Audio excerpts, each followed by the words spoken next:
Hi guys, current affairs funda में आप सभी का स्वागत है। मैं हूं आपके साथ अभिषेक शर्मा और इस वीडियो में हम 7 जून तक के सभी इंपॉर्टेंट करंट अफेयर्स कवर करने वाले हैं। वीडियो को अंत तक जरूर देखिएगा, काफ़ी कुछ आज आपको जानने के लिए मिलेगा। साथ ही गाइस, अगर आप हमारी daily current affairs PDF, weekly PDF और मंथली पीडीएफ चाहते हैं तो इस वीडियो के फर्स्ट कमेंट में दिए गए लिंक पर क्लिक करके पा सकते हैं।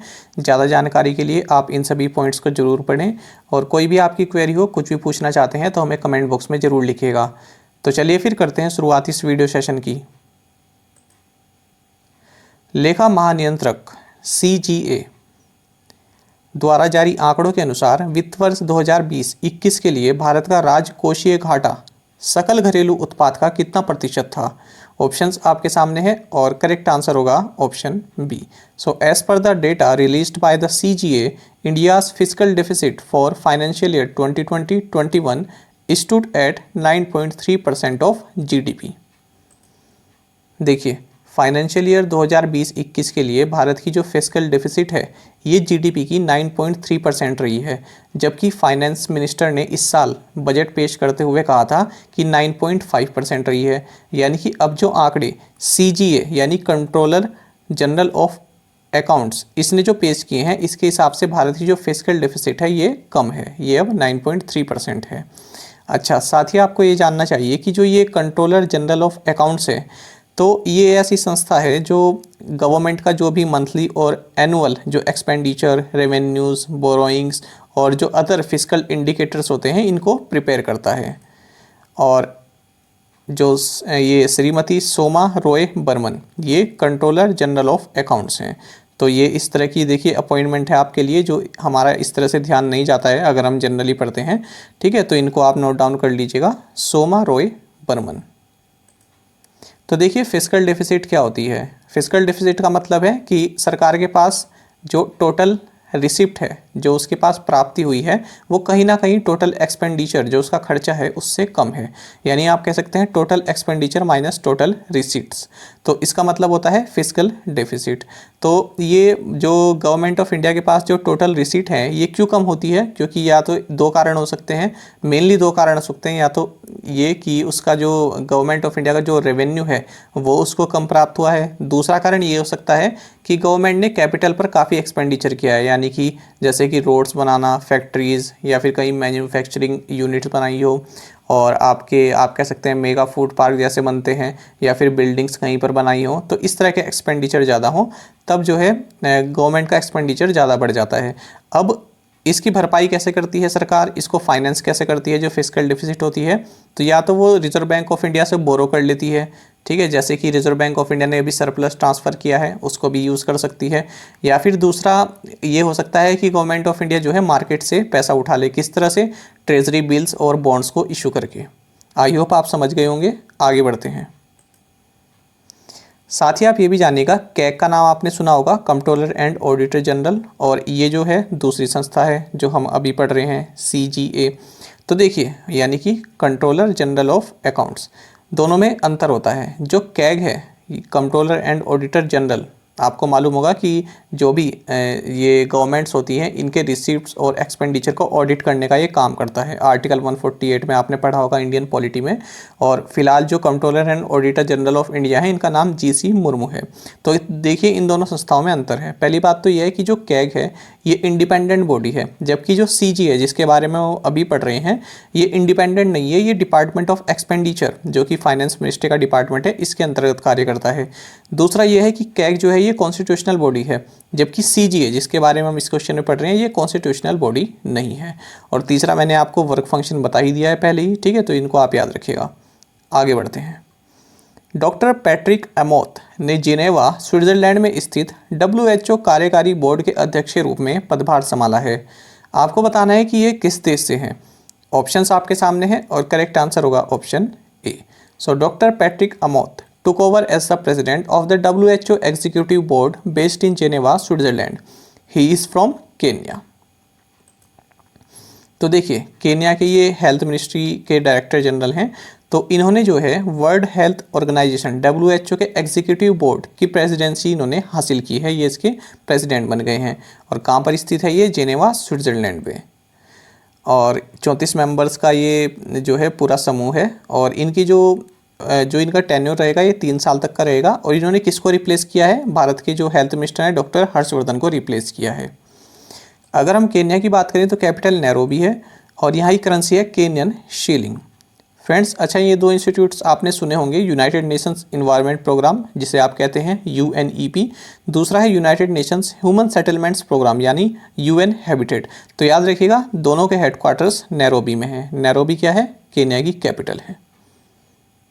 आगे बढ़ते हैं। निम्नलिखित में से किसने शिवालिक स्मॉल फाइनेंस बैंक के साथ एक बैंक एश्योरेंस समझौते पर हस्ताक्षर किए हैं? ऑप्शंस आपके सामने हैं और सही आंसर होगा option C. So Bharti AXA life insurance has signed a bank assurance pact with Shivalik small finance bank. तो भारतीय एक्सा लाइफ इंश्योरेंस आपको मालूम होना चाहिए कि ये भारतीय एंटरप्राइजेस और फ्रांस की एक इंश्योरेंस कंपनी है एक्सा। तो इन दोनों के बीच एक जॉइंट वेंचर है यानी उपक्रम है। तो इन दोनों ने जो है बैंक एश्योरेंस पार्टनरशिप की है। अगर हम बात करें भारतीय एक्सा लाइफ इंश्योरेंस की तो इसके MD एंड CEO हैं पराग राजा, और जो शिवालिक स्मॉल फाइनेंस बैंक है इसके MD एंड CEO हैं सुवीर कुमार गुप्ता। हेड ऑफिस नोएडा में है, रजिस्टर्ड ऑफिस न्यू दिल्ली में है। बात करते हैं बैंक एश्योरेंस का मतलब क्या होता है। देखिए बैंक एश्योरेंस का मतलब है कि बैंक के थ्रू अपने इंश्योरेंस पॉलिसीज को बेचना। जब कोई इंश्योरेंस कंपनी किसी बैंक के साथ कोई बैंक एश्योरेंस पैक्ट साइन करती है, इसका मतलब है कि वो इंश्योरेंस कंपनी उस बैंक को कह रही है जो हमारे इंश्योरेंस प्रोडक्ट्स हैं, जो हमारी इंश्योरेंस पॉलिसीज़ हैं, उनको आप अपने कस्टमर्स को ऑफ़र कीजिए। तो इससे क्या होता है, इंश्योरेंस कंपनी का फ़ायदा ये होता है कि एक तो उसको ब्रॉड मार्केट मिल जाता है, कस्टमर जो है उसके बढ़ जाते हैं, क्योंकि जो बैंक अपने कस्टमर्स को ऑफ़र करता है तो ऑब्वियस सी बात है कि जो है कस्टमर भी उस बैंक को ट्रस्ट करते हैं, तभी वो उस पॉलिसी को लेंगे। दूसरा बात यह है, यहाँ पर तो जो कस्टमर बेस है वो बढ़ गया इंश्योरेंस कंपनी का, बैंक को क्या फ़ायदा हुआ, बैंक जो है इस पर कमीशन अर्न करता है। तो दोनों तरफ से विन विन सिचुएशन है दोनों के लिए। इंश्योरेंस कंपनी को अपने टारगेट पूरे करने होते हैं, तो इस वजह से इस बैंक्स के साथ ये बैंक एश्योरेंस पैक्ट साइन कर लेती है। आगे बढ़ते हैं। अंतर्राष्ट्रीय बुकर पुरस्कार जीतने वाले पहले फ्रांसीसी लेखक कौन बने हैं? ऑप्शंस आपके सामने हैं और करेक्ट आंसर होगा option B. So David Diop has become the first French writer to win the International Booker Prize 2021। देखिए इंटरनेशनल बुकर प्राइज ये हर साल दिया जाता है, उस बुक को दिया जाता है जो कि किसी और भाषा में लिखी गई हो लेकिन उसको इंग्लिश में ट्रांसलेट किया गया हो और उसको यूनाइटेड किंगडम या फिर आयरलैंड में पब्लिश किया गया हो।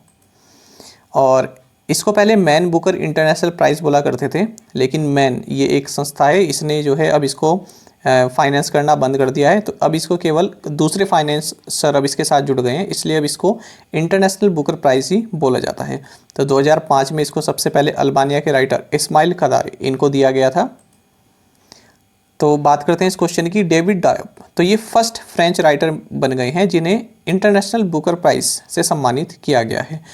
कौन सा नॉवल है? At night all blood. तो ये वर्ल्ड वॉर फर्स्ट से रिलेटेड इनका एक नॉवल है, एट नाइट ऑल ब्लड, इसके लिए दिया गया है। तो यहाँ पर जो है 50,000 पाउंड का प्राइज़ इनको दिया जाएगा। तो ये शेयर किया जाएगा एक तो डेविड डायोप में, जैसे कि मैंने आपको बताया कि ट्रांसलेटेड इनटू इंग्लिश। तो ये फ्रेंच में है ये वाली बुक, ठीक है, फ्रेंच लैंग्वेज में है। इसको ट्रांसलेट किया है इंग्लिश में अना मोशोवाकिस ने, इन्होंने किया है। तो इन दोनों लोगों में ही ये प्राइस जो है स्प्लिट किया जाएगा, बांट दिया जाएगा। किसके द्वारा पब्लिश की गई है बुक? पुस्किन प्रेस के द्वारा। और जैसा मैंने आपको बताया कि जो ये नॉवल है इनका, ये फ्रेंच नॉवल है और फ्रेंच में इस बुक का टाइटल है फेरे डियम यानी सोल ब्रदर। 2018 में पहली बार पब्लिश हुआ था। अंतर्राष्ट्रीय शतरंज महासंघ और निम्नलिखित में से किसने ग्लोबल शतरंज लीग के आयोजन के लिए एक समझौता ज्ञापन पर हस्ताक्षर किए हैं? ऑप्शंस आपके सामने हैं और सही आंसर होगा option D. So the International Chess Federation and Tech Mahindra have signed an MOU to organize the global chess league. देखिए तो टेक महिंद्रा ने इंटरनेशनल चेस फेडरेशन, फीडे जिसको बोलते हैं, तो इन दोनों ने एक MOU साइन किया है। किस लिए? ग्लोबल चेस लीग, इस तरह की कोई लीग शुरू करने का। जैसे IPL है, इसी तरह से ये लीग भी आप समझ सकते हैं, ग्लोबल चेस लीग। अलग अलग लोग जो है अपनी टीम्स ले लेंगे, अपने प्लेयर्स ले लेंगे, ठीक है। तो इस तरह की लीग कराने के लिए उन्होंने एक MOU साइन किया है। फीडे की बात करें तो हेडक्वार्टर्स लुज़ेन स्विट्जरलैंड में है, CEO हैं इसके जोफ्रे डी बोर्ग। महिंद्रा ग्रुप के चेयरमैन आप जानते हैं आनंद महिंद्रा हैं। विश्व खाद्य सुरक्षा दिवस हर साल किस दिन मनाया जाता है? ऑप्शंस आपके सामने हैं और सही आंसर होगा option C. So World Food Safety Day is observe every year on June 7। और इस बार 2021 में इसका थीम रहा है safe food today for a healthy tomorrow. ICICI Lombard ने किस तकनीकी कंपनी के साथ गुणवत्ता नियंत्रण प्रक्रियाओं को मजबूत और स्वचालित करने के लिए भागीदारी की है? तो इसका सही आंसर होगा option D. So with Microsoft ICICI Lombard partner to strengthen and automate quality control processes. तो देखिए आईसीआईसीआई लोम्बार्ड ने क्वालिटी कंट्रोल प्रोसेस का मतलब है कि अपनी जो भी पूरा सेटअप है, जो भी अपनी ऐप्स हैं या फिर जो आपके प्रोडक्ट्स हैं, उन सभी को जो है और अच्छा करना, अपग्रेड करना, इसका मतलब होता है क्वालिटी कंट्रोल प्रोसेस। ठीक है, जो भी अपने प्रोडक्ट्स हैं उनको और अच्छी क्वालिटी के बनाना। तो इसमें किस तरह से माइक्रोसॉफ्ट सहायता करने वाला है ये मैं इसलिए बता रहा हूँ क्योंकि ये आपको जानना ज़रूरी है कि जो ये जो एजूर सर्विस है, स्पीच सर्विस, ये माइक्रोसॉफ्ट की है। कभी कभी पूछ लेते हैं क्वेश्चन में कि जो ये एजूर स्पीच सर्विसेज है ये किससे संबंधित है, तो ये माइक्रोसॉफ्ट की सर्विस है। तो इसमें क्या होता है, अगर आप किसी स्पीच को टेक्स्ट में कन्वर्ट करना चाहते हैं, यानी कि आप बोल रहे हैं और वो टेक्स्ट में कन्वर्ट हो जाए, या फिर कहीं पर टेक्स्ट लिखा है वो स्पीच में कन्वर्ट हो जाए, तो उस तरह की सर्विस प्रोवाइड कराता है ये एजूर स्पीच सर्विसेज। तो इसी का यहाँ पर इस्तेमाल करने वाला है आईसीआईसीआई लोम्बार्ड अपने कस्टमर्स के लिए। बात करें आईसीआईसीआई लोम्बार्ड की तो हेडक्वार्टर्स मुंबई में है और इसके सीईओ हैं भार्गव दास गुप्ता। माइक्रोसॉफ्ट की अगर बात करें तो फाउंडर्स हैं Bill Gates and Paul Allen और सीईओ हैं सत्या नडेला और हेडक्वार्टर्स वॉशिंगटन यूएस में है। निम्नलिखित में से किसने स्टार्टअप की लिस्टिंग को प्रोत्साहित करने के लिए इलेक्ट्रॉनिक्स और computer software export promotion council यानी ईएसई के साथ हाथ मिलाया है? ऑप्शंस आपके सामने हैं, सही आंसर होगा option A. So BSC has joined hands with Electronics and Computer Software Export Promotion Council ESC to encourage listing of startups. So Bombay stock exchange यानी BSC इसने ESC के साथ जो है एक समझौता किया है। किस लिए? जो भी जो SMEs हैं यानी स्मॉल एंड मीडियम एंटरप्राइजेज जो हैं, तो वो जो हैं अपने आप को जो BSC का एक प्लेटफॉर्म है BSC MSME and startup platform, यहाँ पर अपने आप को लिस्टेड कर लें। तो इसके लिए जो आपकी ये electronics and computer software export promotion council है, तो ये क्या करेगी, जो स्टार्टअप्स हैं उनको जो है इस BSC के प्लेटफॉर्म पर, जो BSC का SME प्लेटफॉर्म है, यहाँ पर लिस्टिंग करने में उनकी सहायता करेगी। और साथ ही जो ये आपकी ESC काउंसिल है, ये साथ ही इन्वेस्टर्स को सेंसिटाइज करेगी कि आप जो है इन्वेस्ट कीजिए। जो भी SMEs BSC के SME प्लेटफॉर्म पर जो लिस्टेड हैं उन सभी SMEs में आप जो है इन्वेस्ट कीजिए, इस तरह के लिए सेंसिटाइज करेगी। साथ ही ESC के चेयरमैन संदीप नरूला हैं, आप जानते होंगे। और भारत की ओर से जो भी इलेक्ट्रॉनिक्स या टेलीकॉम, कंप्यूटर सॉफ्टवेयर और IT इनेबल्ड सर्विस का जो एक्सपोर्ट होता है, जो निर्यात होता है, तो उसको प्रमोट करने का काम ये ESC करती है। तो काफ़ी इंपॉर्टेंट ऑर्गेनाइजेशन है, इसको आप याद रखिएगा। चेयरमैन मैंने आपको बता दिए संदीप नरूला हैं और BSC के चेयरमैन आप जानते होंगे विक्रमजीत सेन हैं और MD एंड CEO हैं आशीष कुमार चौहान। 65 मेगावाट विकेंद्रीकृत सौर क्षमता स्थापित करने के लिए निम्नलिखित में से किसने मेघालय और लद्दाख के साथ एक समझौता ज्ञापन पर हस्ताक्षर किए हैं? ऑप्शंस आपके सामने हैं और सही आंसर होगा option D. So CESL has signed an MOU with Meghalaya and Ladakh for setting up a 65 megawatt decentralised solar capacity. तो CESL यानी कन्वर्जेंस एनर्जी सर्विसेज लिमिटेड, तो इसने मेघालय और लद्दाख के साथ जो है MOU साइन किया है, किस लिए? 65 मेगावाट की सोलर एनर्जी कैपेसिटी प्रोड्यूस करने के लिए। तो इसके तहत ये प्लांट सेटअप करेगा या फिर जिस भी तरह से 65 मेगावाट की कैपेसिटी जनरेट की जा सके। आपको बता दें कि जो ये CESL है, कन्वर्जेंस एनर्जी सर्विसेज लिमिटेड। ये 100% ऑन सब्सिडरी है किसकी, एनर्जी एफिशिएंसी सर्विसेज लिमिटेड यानी EESL की। और इसके जो CESL जो है इसके MD एंड CEO हैं महुआ आचार्य। और हाल ही में हमने क्या पढ़ा था कि NHPC लिमिटेड ने इसी संस्था के साथ जो ये CESL है इसके साथ एक E-मोबिलिटी एग्रीमेंट को साइन किया है, जहाँ पर कि NHPC जो ये कन्वर्जेंस एनर्जी सर्विसेज लिमिटेड है इसके जो है जो व्हीकल्स हैं उनको लीज पर लेगा। MV एक्सप्रेस पर्ल में भीषण आग को बुझाने के लिए भारतीय तटरक्षक बल यानी इंडियन कोस्ट गार्ड और श्रीलंकाई नौसेना द्वारा संयुक्त रूप से शुरू किए गए समन्वित ऑपरेशन का नाम बताइए। ऑप्शंस आपके सामने हैं और करेक्ट आंसर होगा ऑप्शन डी, ऑपरेशन सागर आरक्षा सेकंड। देखिए यहाँ पर जो है एक ये सिंगापुर रजिस्टर्ड एक शिप है, वेसल है MV एक्सप्रेस पर्ल। तो इसमें हाल ही में आग लग गई थी कोलंबो कोस्ट पर।